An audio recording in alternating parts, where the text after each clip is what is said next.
Hello guys, maglalagay tayo ng plastic mulching para mabawas yung trabaho at saka tipid. Pagdada mo, dapat pala nung pa natin ginawa to. Dito si Kuya Henry tsaka si Kuya Nald. Namukon na doon, nakaturan lang eh.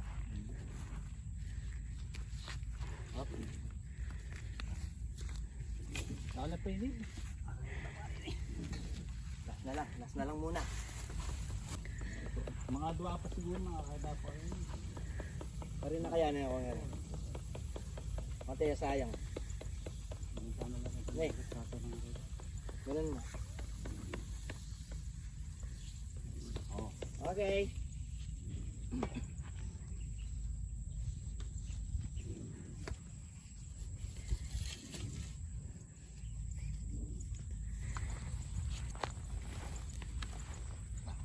Dito na. Huli na pa. Oh, sige. Okay. Ito yung mga walang tanim. Sandali.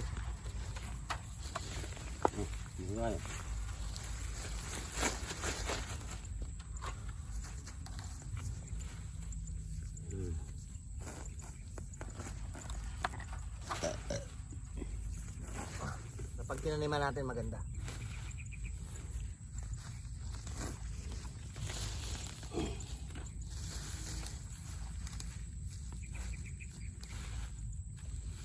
Susunod pag nagtanim tayo dun.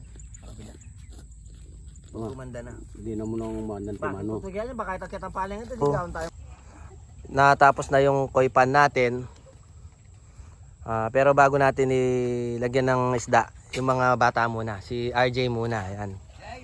Si RJ tsaka si Boboy. Jay, mauntog ka Jay. Dito ka. Ayan sila. Oh, say hi. Hoy! Ayan si Boy Boy. Then si RJ. Ayan. Yung sa ano natin. Chris Andre! Awa. Oh, maano kayo ha? Huwag kayong masyadong tatayo, JJ. Yung untog mo ha. Nauntog na ako. Kaya. Pinapag-jeep pa eh. Ang gagawin lang natin yan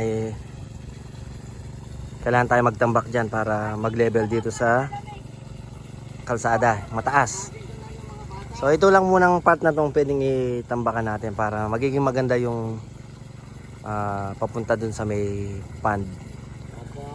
Para malinis tingnan. Nag-update pala tayo dito sa mga ubas na na-prune natin, and then tsaka pala nilagyan na natin ng plastic mulching yung mga ubas kasi para makatipid din tayo sa pagga-grass cutter. Mabilis tumubo kasi yung damo rito, so medyo makakatipid na tayo niyan.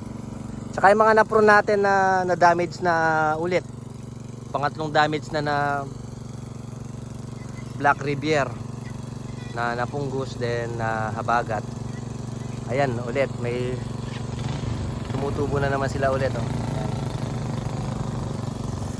So ngayon or simula bukas magpuprune na tayo ng mga Brazilian natin kasi naglagas na sila. Tsaka isasabay na rin natin siguro itong mga natin dito. Itong mga katauba natin kasi na-damage din ng habagat to eh. Ayan oh. Tapos nangapunggos na sila. So ang gagawin natin, i-cut back na lang natin sila para makasabay dito sa may mga Brazilian. Kasi once na hindi natin pinutol to, pinrun, yung mga punggos niya baka lilipat lang sa dun sa mga bagong sibol na bagong sibol na mga dahon ng Brazilian. So unti-unti na natin yung Brazilian. Siguro nasa 40 na trees ng Brazilian, tapos 45 na katauba ang nakasked na ipuprune natin. Ayan. Nagsisred na siya. Ito yung nangadaan dito. Magtatry na natin magtanim ulit. Ito pa. So kulang pa yung binili nating 400 meters na mulching. Kumulang siya ng 2.5. Ito. Meron naman na order sa Lazada na tig 200 or tig 100 meters. Doon na lang muna tayo. Doon na tayo o-order. Then ito yung nag-wrap nating Baikonur. Napunggos din to. Ayan oh. Pero nakaka-survive na uli siya. Cutback lang kailangan dyan.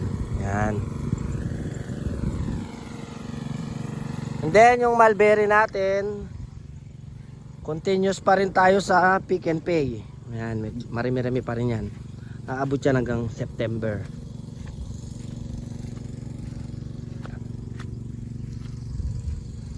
Tingnan natin sila. So may mga pumunta na kaninang umaga dito. Mga maagang nag-pick. Ayan, ito medyo wala na. Dito, yung sa nandito sa mga bandang dulo, ayan. Ang may mulberry pick and pay sa dulo, ito, ayan. Marami pa rin sila. Ayan. Ito, hinog pa lang ang mga to eh. Marami pa rin. Ito yung second batch na pruning natin, yung mga bagong first time magbunga. Ayan, na paubos na rin. Itong dalawang line. Ayan, pero ano natin, malalaki yung bunga niya at saka medyo matatamis ang feedback ng mga ano natin dito, yung mga pumunta.